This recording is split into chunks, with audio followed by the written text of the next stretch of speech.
Welcome in, I'm Artris, and in this video we're going to be going over Red Black Sabo, a 5-life leader from OP13. Yes, you heard that correctly, 5-life, dual color. There is a little bit of a stipulation with his leader ability, but it's actually not that bad overall. It reads, if you have 4 or more life cards, give this leader minus 1,000 power, so you do take a little bit of a debuff for the first couple of turns of the game, and then Dawn times 1 if you have a character with a cost of 8 or more. All of your characters and leaders gains 1,000 power. It's kind of like a red Zoro, where you put 1 Dawn underneath your leader and then you can buff everything. Of course, you do have to have a cost 8 or higher, but there are a lot of cards in the deck that either buff their cost once they hit the field or are already 8 cost or higher. But before we go over the deck list and how this leader operates, if you're new to the channel, please make sure to hit that sub button and also give the video a thumbs up if you enjoy it. Helps out the channel so much. We're so close to 10,000. If we could get to 10,000 subs by the end of the year, I'll do a small giveaway. I mean, I'll do a small giveaway anyway, but hopefully we can get there by the end of the year. It'd be pretty cool to at least hit that. So let's get into the deck list. Of course, we are starting off with a playset of Bello Betty. It's a 1-cost Rev Army Searcher from OP05. It just looks at the top 5 and reveals a Rev Army type card other than Bello Betty, and then you add it to your hand. You put the rest at the bottom of your deck in any order. You have a lot of targets in this deck. Now, with the leader being a Rev Army type leader and also Dressrosa, there's a couple different ways you could build it. You actually could build it with a Dressrosa package if you so choose, but I think the Rev Army package is just a little bit better here overall, so that's why we are running a playset of these Bello Betty Searchers. Then we're running a playset of the new Garp Searcher from OP13. Just looks at the top 4 of your deck and grabs a cost of 3 or higher, which is pretty much everything in the deck other than the Searchers and a couple of 2Ks. And of course, this can grab cards that are not Rev Army, which is very important to some parts of your game plan. In certain matchups, you're going to need the 9-cost Stussy, so I think that being able to grab that off of Garp is very important. Next up, I have a playset of Koala 2K counters from OP05. I don't really use this too much for the actual effect. If you play it and you have a Rev Army type leader, you can give a character minus 3,000 power on the opponent's side of the field. It can be useful, but I think for the most part, I'm just trying to get my hand full of counter cards, because there are a lot of cards that you want to play out that don't have counter in them, like your 6-cost, your 8-cost don't have counter on them. So of course, being able to find 2Ks with your Bello Betty and other Searchers is important. I'm running 2 of the 8-cost Rush Dragon. I really like this card to be able to apply pressure once you've already established a couple of pieces on the board. This will allow you to put Dawn underneath your leader, get your leader ability off. So this is actually an 8-cost 10,000 power when you have the Dawn underneath your leader. So very good stats overall. And of course, that Rush immediately is very powerful. Another Rush unit that we have in the deck is 2 of the 10-cost Goldie Roger. In a meta where a lot of decks are just building blockers and they go to 0 life, Roger is definitely going to be a great win con for you. This is one of those cards that you can search out with Garp. You can't find it on anything else, so you kind of have to draw into it naturally or just find it with Garp. And we have 2 of them in the deck. It's a lot easier to find than obviously just the 1 of. Next up, we have a playset of the 4-cost Hack Blocker from OP12. This has a stipulation that once it hits the field and you have a Rev Army type leader, this actually gains an additional +4 cost, and it actually gains the blocker once it hits the field. It's not actually a blocker until then. And then on KO, if your leader has the Rev Army type, KO up to one of your opponent's characters with a original cost of 4 or less. So that's also pretty important to note that it's an original cost, not the current cost. So this is pretty handy to at least throw down pretty early on. And as you can tell, well, maybe you can't tell quite yet, but the way that you play this deck, typically you're going to want to go second. So the curve being that you're hitting your Searcher or Searchers on your first turn, and then on your 4-Dawn turn, your second turn, you're going to play out this Hack for the most part. Another option you can play on 4 if you have nothing else is this Morley. This will be able to buff itself once it hits the field, of course, giving itself another +4. So it's actually 8 once it hits the field. And then on the following turn, when you inevitably are putting Dawn underneath your leader, at least hopefully, this will be an 8-cost 6,000 power character. So something to be able to at least swing with in most matchups. So Morley can be useful. Typically, I'm going to try to find Hack to put down on 4-Dawn anyway, but this is a backup plan. The other thing to note about these 2 is if you do go first, you do play these down on 5, and then you'll have that extra Dawn to put underneath your leader, so you can actually just buff yourself up by a little bit, and then these will also be buffed as a result, so the power will be buffed a little bit.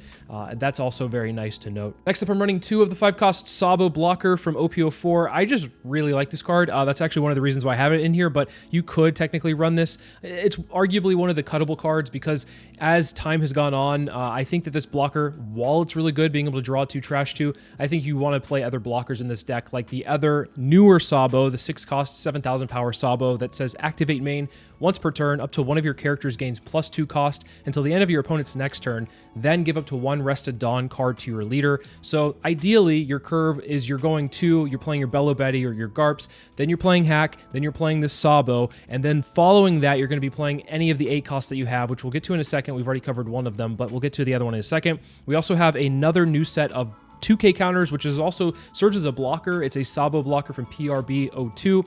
Just says if you have 15 or more cards in your trash, give this card in your hand -3 cost. So this is very important to be able to cheat out later in the game when your trash is pretty full. Sometimes you can have full trash and then you can have this Sabo come out for 3.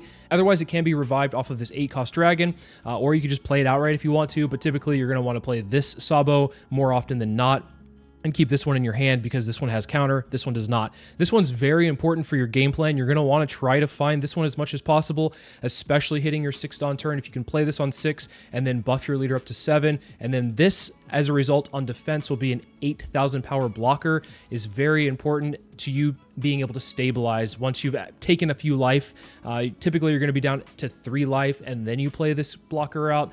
So that is why we have to have it. We have to find it. We need to be able to search for it. If you have it in your opening hand, I would probably, depending on the rest of it, obviously, but more often than not, keep a hand if this card is in that opening hand. Talking about the 8 cost, we have an 8 cost dragon that is from OP12. Just on play, you may place 3 Rev Army type cards from your trash at the bottom of your deck in any order, and if your leader has the Rev Army type, play up to 1 character with a cost of 6 or less from your trash. Ideal targets for this are going to be the 6 cost Sabo, which we just talked about. Of course, this blocker is pretty solid as well. If you need to, you can bring out this Sabo. This is basically just getting an extra blocker and kind of keeping you safe once maybe you've already gotten rid of one of your blockers, or maybe you just need to further establish more bodies. This is really good to do that with. Of course, I mentioned Stussy. This is very important for the Ace matchup. When they start building really tall with the 10 cost block beards, the Stussy is the best answer for it, and especially if you've been playing out these little chump searchers, you can trash these searchers later in the game for the Stussy effect. Of course, if you're unfamiliar, it just says on play, place one of your characters into the trash, KO up to one of your opponent's characters. So really nice to just have a blanket KO. You don't have to do any setup other than searching, which is going to be something you're going to be doing in any game anyway. So might as well get some extra value out of those searchers with the Stussy. I run a playset of it because I want to see it, especially when you're in such an ace heavy meta. This card is really important in matchups that it doesn't really affect the board at all, like Emu. You can pitch it out for, like, maybe the Sabo can pitch it out, the stage can pitch it for an additional search. This is not necessarily an important card in all matchups, just the Ace matchup it's super important in. Running a playset of Waxing Fist, the counter event from OP12 just says counter up to one of your leader or character cards gains plus 2,000 power during this battle. Then if you have a Rev Army type character with a cost of 8 or more, that character, or that card rather, gains an additional plus 2,000 power. The triggers draw one and then trash one from the top of your deck. So this has some nice implications towards the later stages of the game, especially since a lot of your cards, all of them are 9 or below other than the Roger, and once you're playing the Roger, you're not really going to be holding up Dawn to try to win the game or to play defensively the following turn. Usually you're playing Roger to win the game at that point. So Waxing Fist at most stages of the game is going to be live because you have an 8 cost Rev Army character, and then on top of that, you're going to usually have Dawn open to be able to play it. So Waxing Fist, I think, is important.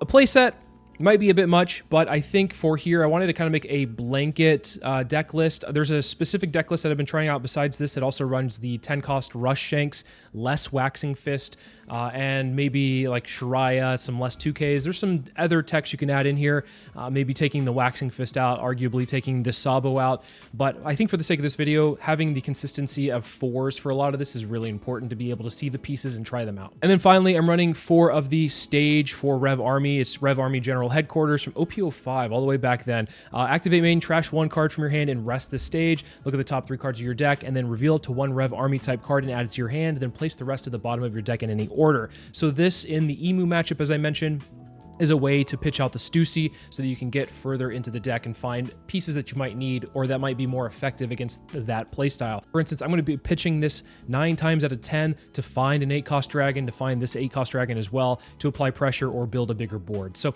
I think the Rev Army General Headquarters is also one of the cards that I typically will try to mulligan for, because this also fills up your trash so that once you get to 8 Dawn, you can play the dragon that revives a character from the trash. Usually if you don't have this and you haven't been countering out, you've just been taking the hits, hits, your trash is going to be pretty empty. And by the time you get to 8, you're not really going to be able to have a target for this 8-cost dragon. So this card actually enables the 8-cost dragon better than anything else. I really enjoy this leader. Now, Ace is my favorite leader of this set, but Sabo has been a surprisingly fun leader to play. I actually think it's very viable in this meta. Now, I said that there's a lot of viable decks in my previous video. There's a few people that were like, well, why are you playing Ace in this video? I mean, personally, I really like Ace, but a viable deck that's not really talked about too much is Red Black Sabo. I think because we have the big 3 with Emu, Ace, and Zoro, Green Zoro, Sabo's kind of overlooked, but I do think that it has a really strong place in the meta. I would consider it a very strong A type deck, where I wouldn't be surprised if this ended up topping an event, even winning an event maybe, just because of the fact that it has a really good grind game, plays a bunch of blockers, has blanket removal, and then of course has a alternate win condition with Goldie Rogers. So Sabo for me is a really fun deck. If I wasn't playing Ace, I would definitely be playing this deck overall. With that being said though, let's take it into the sim and see how it does. All right, going against Red Green Luffy here. I actually really respect this deck, but I will take second because I want to go second in most matchups, and this hand is much better than our opening. I'm glad I mulliganed to that. Just looking for some kind of curve. With the Bello Betty, of course, being able to search on the first turn, what we're looking for prime targets would be the stage or the 6-cost Sabo blocker. Both of those are really good targets for us. What do they grab with the Nami? Is that the 9-cost? It is the 9-cost. Okay, so good thing we drew into the Stussy because we're able to at least answer that. We're going to be able to get the 6-cost Sabo with our Bello Betty search. We're looking pretty good here. We have a hack to play on 4. We will take at least 2 hits because we're going to be a 4K leader for the next 2 turns. And then what we can do is establish a 6-cost Sabo. Unfortunately, we're not going to really be able to bring out the 8-cost dragon and then have something else with it unless we want to counter out right now. But I don't ever want to do that as Sabo. I usually just take the first 2 and accept it. And then here, as I mentioned, we're just going to play out the hack. We could use this hack defensively, but typically I like to use it offensively, or at least keep it as a body for a swing later on in the game. Now, I might not swing with it the first turn that I get the chance to, and I don't really want to block right now. So this next turn, what we'll end up doing is probably just take the 6 from the Sanji, and then we'll see how big they swing with leader, or maybe they do vice versa. Maybe they swing with leader, and then how big they swing with Sanji. We'll see how it goes. But on 5, usually they play out the... I think it's the new... Okay, they're not playing it out. I was going to say, I think it's a Sanji character, 5/7, that restands some Dawn. Really good for their leader. We'll counter out of the second one because we don't want to take 2 hits. We usually want to stay around 3, stabilize here if we can. More searches. The Garp is going to probably, if I were them, look for another 9-cost. 5-cost Cavendish from EBO1 is pretty good as well. But something to note is that that is not a Straw Hat crew type character, so it will not be able to protect itself, or at least the leader can't protect it based off of the leader ability. Leader ability, of course, being tapping Open Dawn for 2K counters for your leader or Straw Hat crew type characters. So Sanji, of course, is one of those, a Straw Hat crew type character, so they might actually use it here for the Bello Betty, swinging 3 into 3. We're going to get as much value as we can as possible. The reason they had that one restood is because of the 3-cost Bonnie blocker that they played out, which on an opponent's attack, they can restand a Dawn. Really useful for both Green Bonnie and then also Red Green Luffy. I think they came out in PRB 02, actually. So this next turn, we are in a little bit of an awkward spot, by the way. So like I mentioned, we can't really play this dragon unless we want to really heavily counter out. We also want to keep this Bello Betty alive, so we can't really let it go. Unfortunately, one of the ways that you can like get something out of the trash is by letting it die on the field, but well, 2 into 3 is not going to do it, but maybe they'll put the 1 Dawn underneath the Garp here. The reason we want to keep this Bello Betty alive is because of the Stussy. We know that they're going to play a 9-cost Zoro. I also want to keep this hack up as well as a defensive option, just in case they play it to Shigi, because we don't really have an answer to 3-cost to Shigi, and this would be the turn that they play it. So something to note there. Looks like, I mean, they have 5. Maybe they're going to play the Cavendish out. They might just do that. I would imagine that's probably the case. They might want to swing 6 into the hack, but I'm just going to block it with my Sabo blocker because it's an 8K blocker when I have Dawn underneath my leader. So really nice there. Free blocks feel good. And then this next turn, depending on what we draw, we might have a little bit more options, but I think what we'll have to do is probably just play a Garp. Okay, Waxing Fist is not what we need. And I guess we can... I want to grab the stage. Unfortunately, Garp doesn't grab the stage, but I guess I'll grab Hack. Hack is probably the best option here because we have enough 2Ks. We'll go ahead and play the Hack out, and then we'll use the Sabo blocker ability to just go 7 here. And Just swing 7 into lead. Now they'll probably restand a Dawn, and then they could use their leader ability to tap 2 Dawn to go +4. But they also, I mean, they might just tap 1 Dawn and give me a 1k counter as well. They also have these interesting counter events which never see any play, but especially in Red Green Luffy are good. I think it's like Charleston Tile or something like that, where it's like a 2 cost +4, pitch a card from hand, and then restand like 2 or 3 Dawn, which is really good for this leader. But you have to keep that in mind when trying to like push lethal against this leader. It's really difficult. As you can see, we're on turn 5 and we haven't even cracked any of their life yet. They're still at 4 life. So this leader is super tanky. I really, like I said, I really respect this leader. I think that is really good. I think that there are, you know, there's a combo that goes along with this, which we might see. Hopefully we don't get it happened to us, but this is the first part of the combo, the 9-cost Zoro. Then if this ever sticks, which is the reason why Red Green Luffy is so dangerous, is because they have Tashigi, they can protect it. They didn't see it in this game. We're gonna block, by the way, we're gonna block this and kill that Bonnie blocker because I don't want extra Dawn coming up from that Bonnie blocker, and I just want to get that blocker off the field as well. This turn, or this swing, I'm just gonna block with the 6-cost Sabo. And then I'm going to go back to yapping about how good Red Green Luffy is. They have the 6-cost or the 3-cost event that goes plus 6,000 power to a Straw Hat Crew type card, and then the unblockable 2k Sanji, which can bypass blocks, obviously. And then if you go against Emu, I saw it happen. I saw an Emu at locals lose to that combo, which is insane. They weren't running Stussy, but we are. So we're going to use the Stussy, pop the Bello Betty to pop the Zoro, use the Sabo ability to put a Dawn underneath their leader, and we're going to swing 6 into the Cavendish. We're just going to ask for cards out of hand. With this Cavendish, it is not Straw Hat Crew type cards. Sorry, it is not a Straw Hat Crew type card. English is hard. 6 into 6 is going to give us a 1k counter out of hand, not from leader ability. And then if we want to see how far we can press this lead, we can swing 7 with our leader, and then 8 with the 6-cost Sabo, rather. I guess it's 8-cost technically. We can leave one open for Waxing Fist as well if we need to, although I don't really feel particularly threatened on the board or my life, so we might just want to take a hit as well. Depends on what they do here. All right, they're going to give us a 2k. Good to see that, actually. Usually you just give a 1k, but a 2k is pretty nice. Maybe we can see if we can get another 2k out of hand here. And if they give us, that's one of the combo pieces that I just mentioned. If they give us another card, we're going to swing with the blocker. We're just going all in, and we have a nice defensive 6k leader, a Waxing Fist, a bunch of 2ks, and if they get rid of bodies on board, then we can bring them back with the 8-cost Dragon. We have taken over the game at this point. We've stabilized at 3 life, which is what you're supposed to do as Sabo. Unfortunately for the Red Green Luffy, we did have answers for the stuff along the way, and I don't imagine they're going to give us 2 more cards. They've already given us 2 cards, so protecting this Cavendish is kind of just, I mean, if you want to get 1 more damage in potentially, then yeah, it could be good, but they let it go. Or they're going to put a Dawn underneath their leader, as they should, so they can get their leader ability off at least. Now, I would imagine if they had a 9-cost Zoro, it's going to be really difficult for them to play this out because then they kind of tap out for it. Going to protect the hack because we want to keep this blocker alive. 9-cost Zoro, there's like a really fine window for them to play it, and they played it and we answered it. If we didn't answer it, then they'd be off to the races, but they're going to just, I'm going to let this go because if they're going to swing with these chump swings, then I'm going to get rid of one of them at least for free, which it looks like that was the case. They were probably going to plan on swinging with that Nami. Their hand must be pretty bad at this point. Really, really bad there. So we're going to go ahead and just use the 8-cost Dragon to bring out the 6-cost Sabo from the trash. We'll swing 3 into 2, get rid of this Garp, and then we can start swinging rather big, I suppose. Usually you have to swing what would normally be like a 2 and a 1 against a Luffy so that they use 2 of their Dawn, or at least a Dawn and then a card from hand. Swinging against Red Green Luffy is kind of a little bit awkward. Later in the game, of course, when you have more Dawn available, it's easier and you have a board established, but in the early stages of the game, Red Green Luffy just is too tanky. As I mentioned, like, we're on turn 6 and there's still 4 life. They can get out of this attack with just tapping all of their Dawn right here. So yeah, plus 6,000 is pretty nice for them. And then we'll just go 10 here because this one's more than likely going to connect. I mean, if they counter out of this one, dear God. So okay, it's turn 6, finally got some damage in. We're going to leave one open for the Waxing Fist.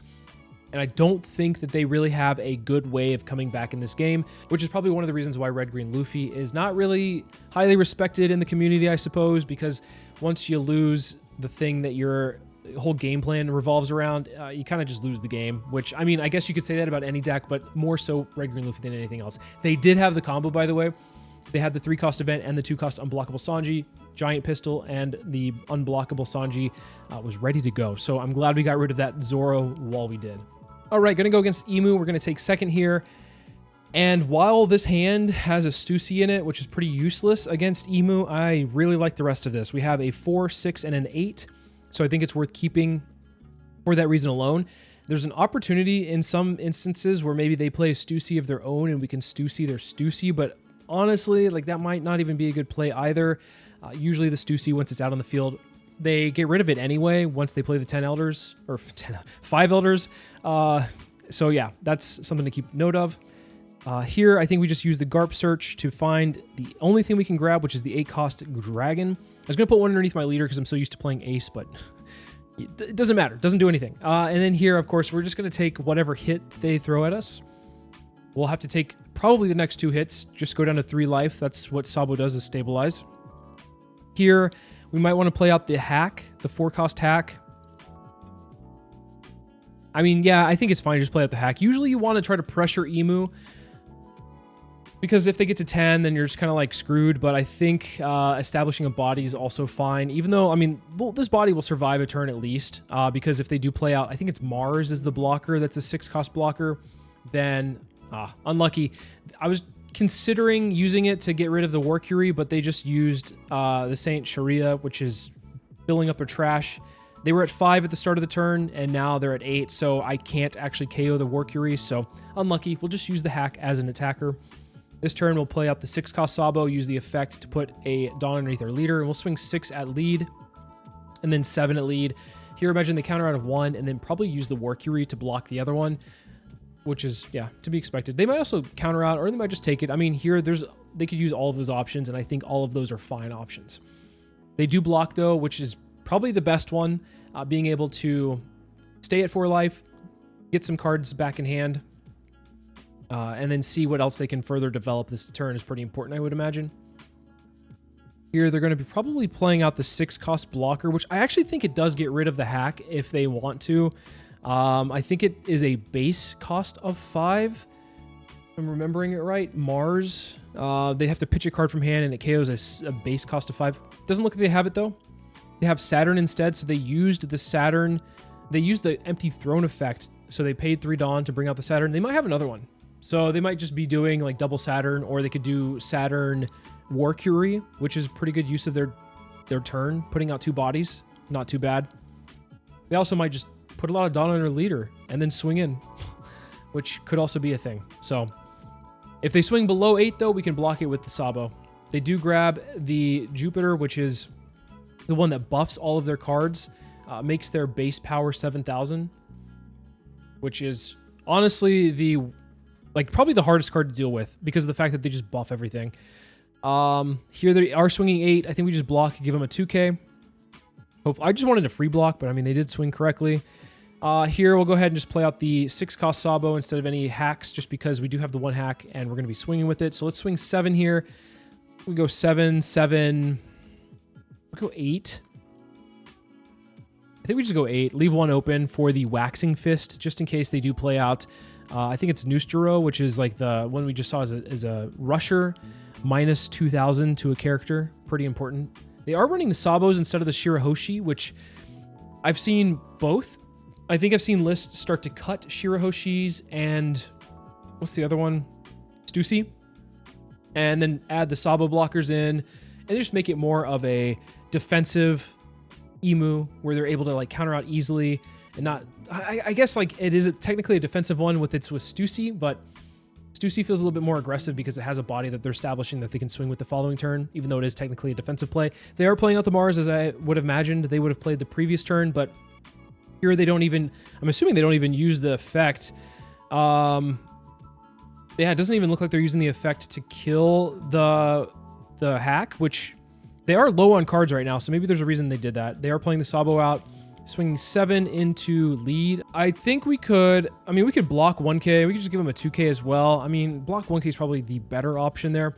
We actually have a reason to play the Stussy now because they have a character we can kill. So I'm actually going to play out the Stussy because it's dead in hand otherwise, and we can play the dragons later on. Then we're going to swing 7 into lead. I think we could probably swing 6 with hack We might actually be able to swing with all of these blockers, to be quite honest.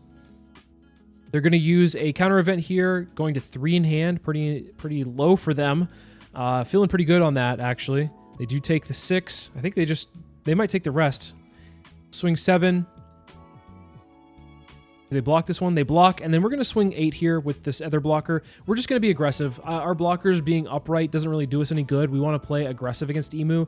I feel like that turn they should have used the Mars in my opinion, but I guess the argument for them is they'd have to pitch a card, so they'd be actually even smaller hand size and easier for us to get past them, although we would have 1 less attacker, of course. So Mars, of course, like I said, getting rid of a base cost of 5 or less, with the hack being a base of 4, but also having the +4 on the field doesn't mean that it's an 8. It's actually a base of 4, I believe. Here, they're going to be on 10 Dawn, so we know that the only play that they really have is the 5 Elders, so it just matters, like, it just depends on, like, how they swing here. 9 into 8. I'm going to give them a 2K. I'm just going to give them a 2K here. Yeah. Here, if they swing 6 into lead, I think we just take this one. I mean, I don't care about damage to my face at this point. This will be more than likely, as I mentioned, the 5 Elders here. Playing out the 5 Elders for 3 Dawn. Technically, it's 4, but 3 Dawn. We'll call it 3 for right now. Because of the fact that when you play 5 Elders, you have to do the rest 1 Dawn to be able to use the Activate main. So, yeah.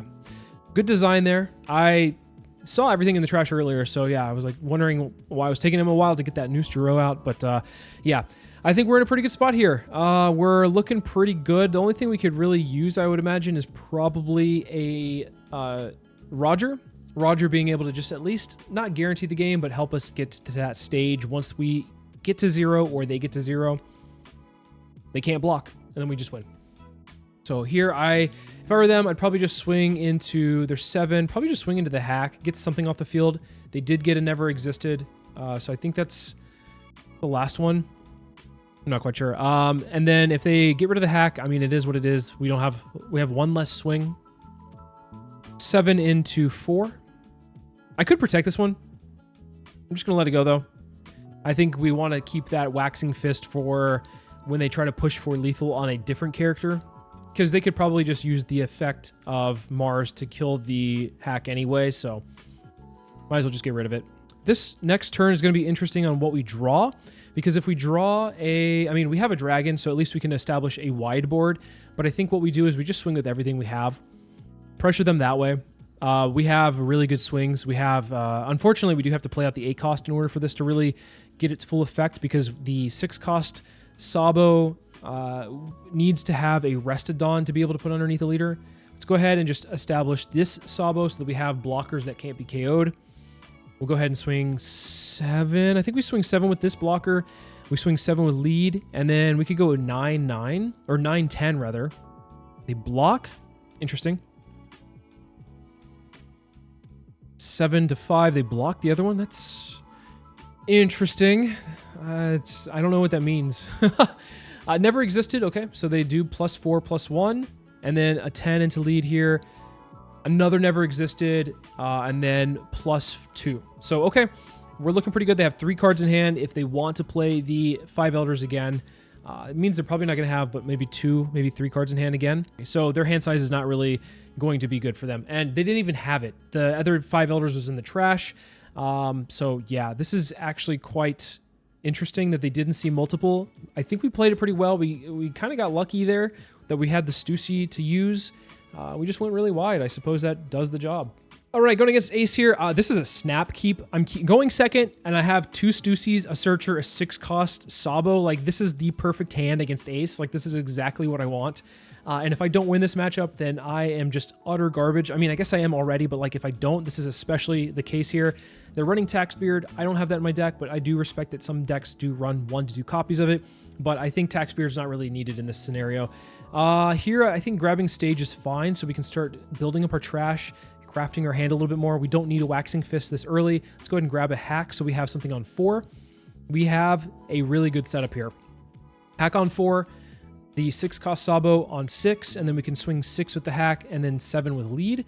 So that's going to be really annoying for them. Swinging with our blockers against Ace is really important because of the fact that any attack that we go that goes to their face or goes to their character, I think is pretty good for us. Just getting cards out of hand is really important in this matchup.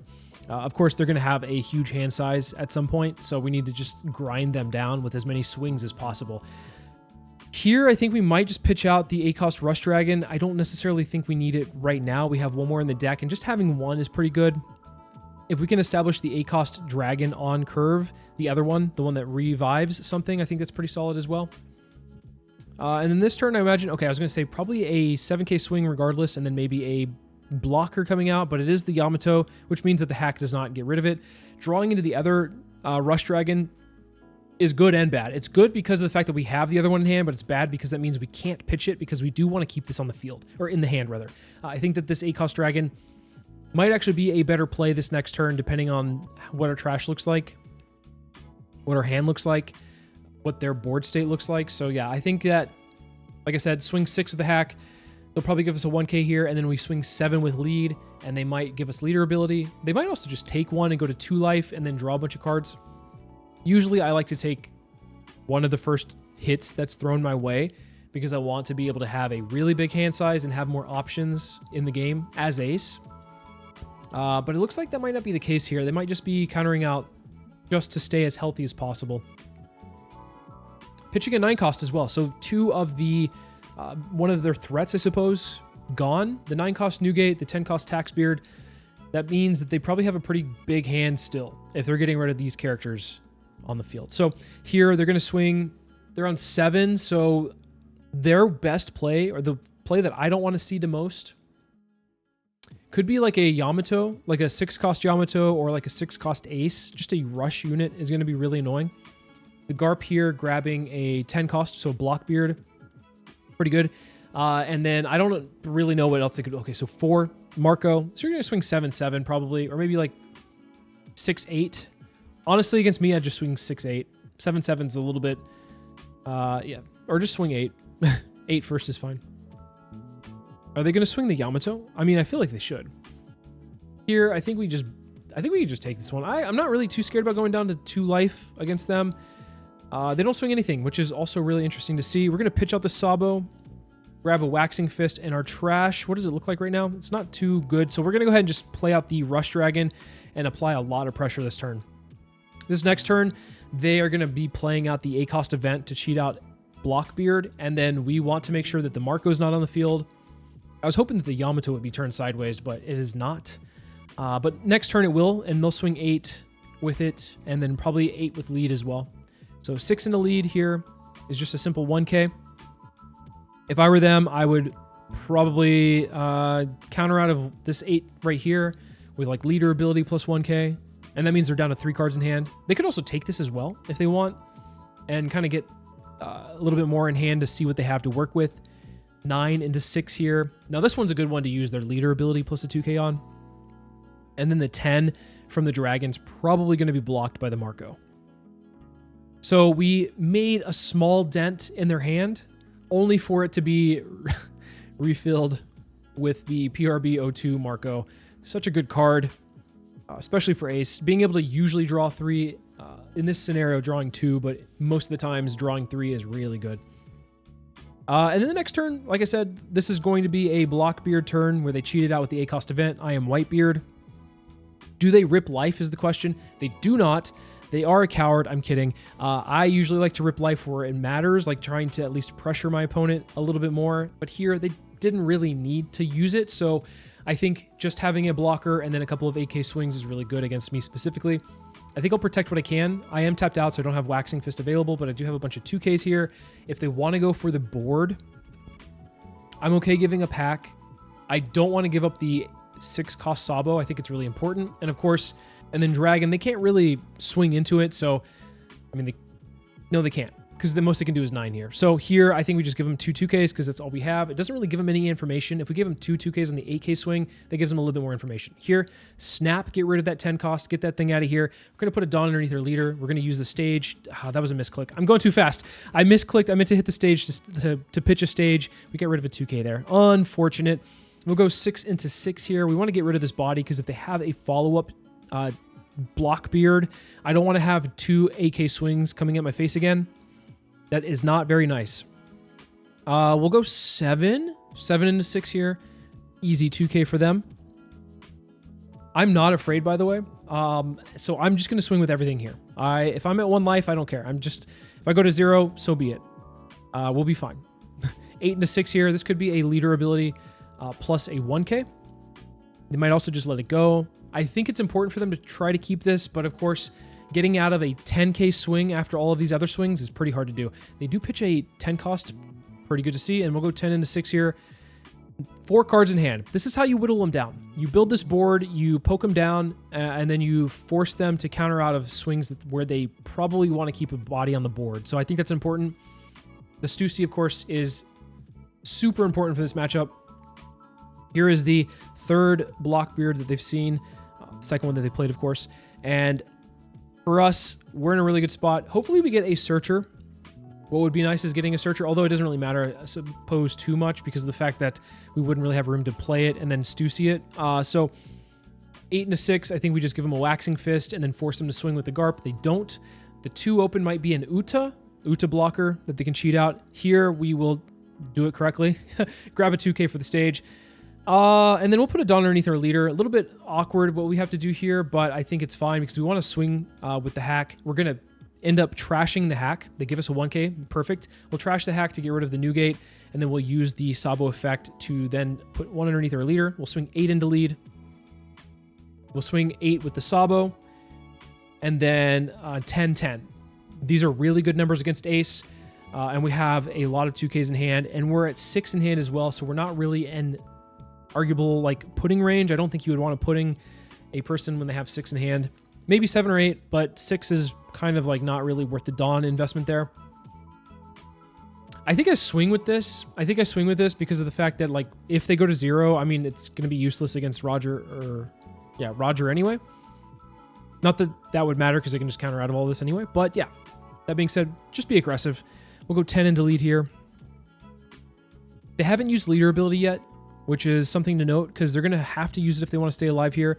Use leader ability and then go like 2K, 1K. So leader ability with a red rock.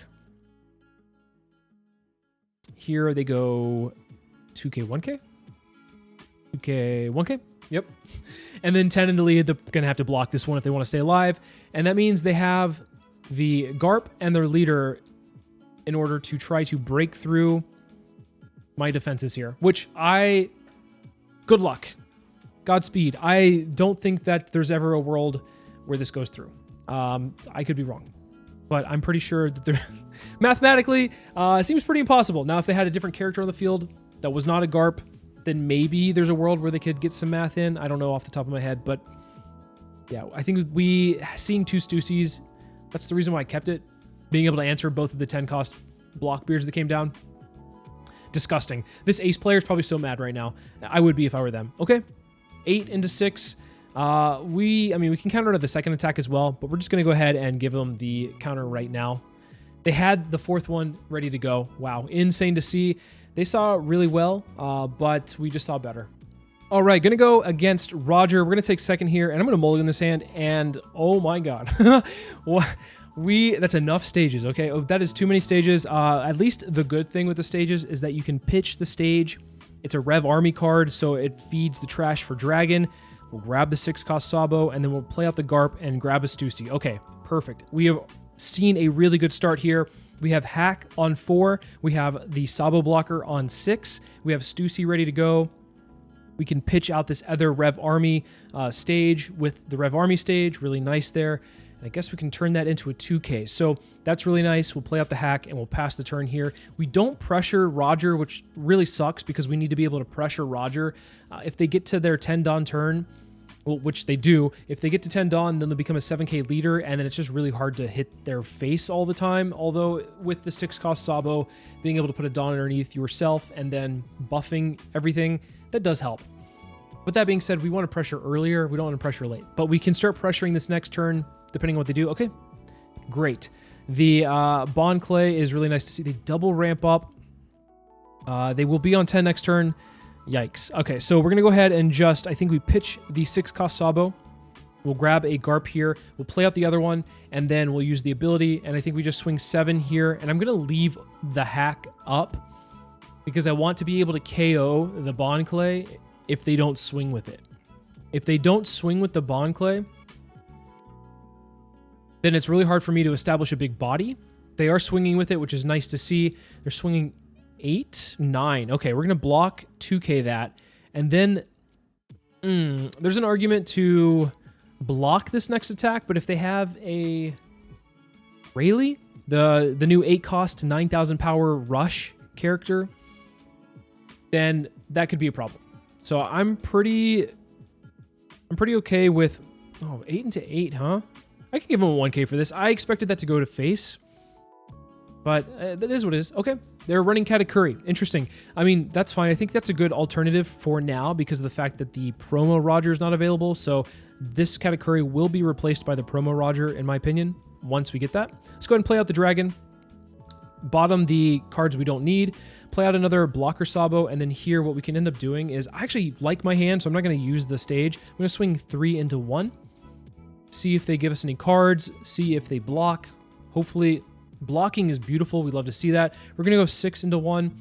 And then here what we can do is we can actually pressure the Katakuri instead of pressuring face. Because once they get to 10 Dawn, pressuring face is nice. But if you can pressure the big bodies, I think that's also important. They decide to protect it. So really good here because what Roger does is Roger doesn't really establish, or I guess Roger doesn't rather, what Roger doesn't do is establish card draw so that you are losing cards every turn if you are protecting your units. We're going to go ahead and, I think we protect this one. If they swing with the Katakuri into it, I think we protect it. So that way we're like giving 2/2Ks to protect life and only one character went down. I think that's fine. But because they swung the Shanks, I think we just let it go. And then here we take this one. Well, I guess the easy play here is we'll play out the Stussy and just go ahead and answer the 9 cost or the 10 cost Shanks. Just a clean answer there. We'll go ahead and use the Sabo effect. Swing 7 into lead. Just see if they want to block or if they give us any cards from hand. They might give us a card here. Oh, they block. Interesting. I think what we do is we just swing 8 into 8 and then we pressure. They're giving us counter. I think we swing 10 into 8 and then pass the turn from there. I think we've done a pretty good job at controlling the board and also getting their hand size pretty low. But another 10 cost Shanks. This Roger's just that guy.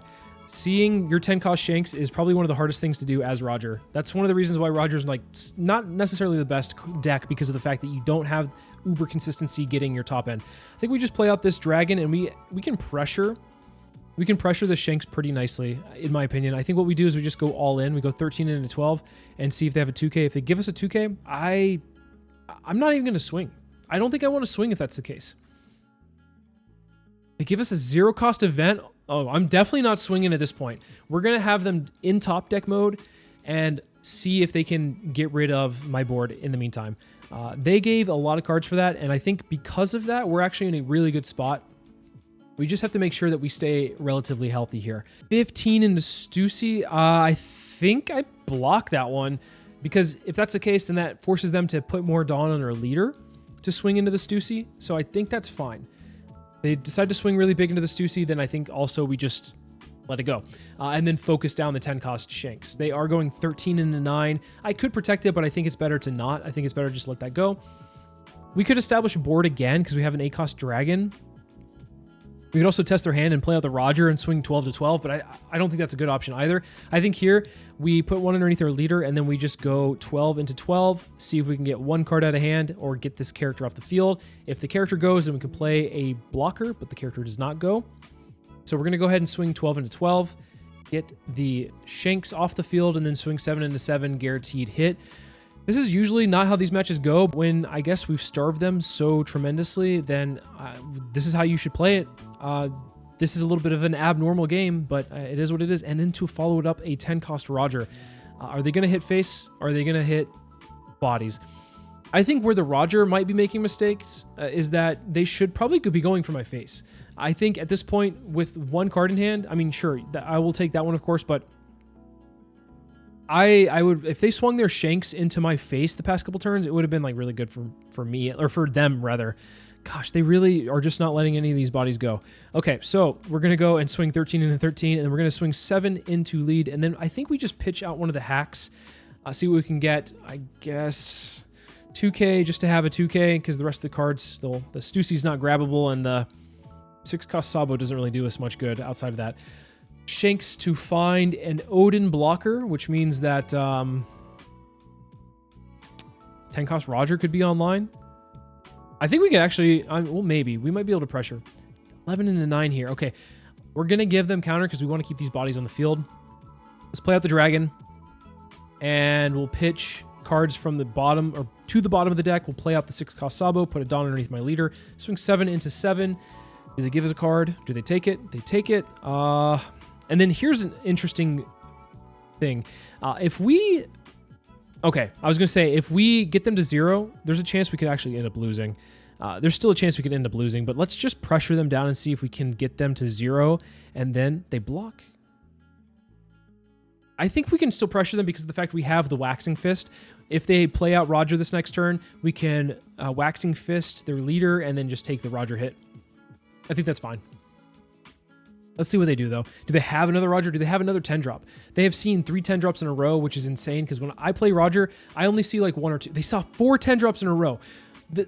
This Roger player is just that goated, I suppose. Okay, so here, I think what we end up doing is, I mean, we can take it and then block the other one. We could also counter and then block the next hit. It doesn't really matter. We'll just take it and see what we get. Okay, so Dragon.